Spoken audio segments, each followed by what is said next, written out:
السلام علیکم۔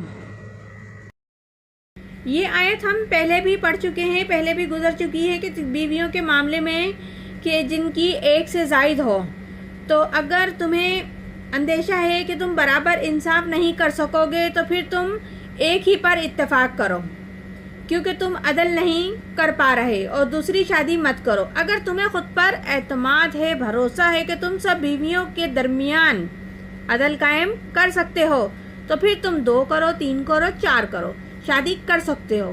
کچھ چیزیں ایسی ہوتی ہیں جن میں انصاف ہو سکتا ہے، لیکن پھر بھی کچھ چیزیں قلبی ہوتی ہیں کہ روحانی طور پر اٹیچمنٹ کسی سے زیادہ ہو جاتی ہے۔ تو اسی لیے اللہ تعالیٰ اس آیت مبارک میں بتا رہے ہیں کہ تمہارے لیے ممکن نہیں ہے کہ تم عورتوں کے مابین انصاف کر سکو۔ اس سے مراد کیا ہے؟ قلبی ملان۔ یہ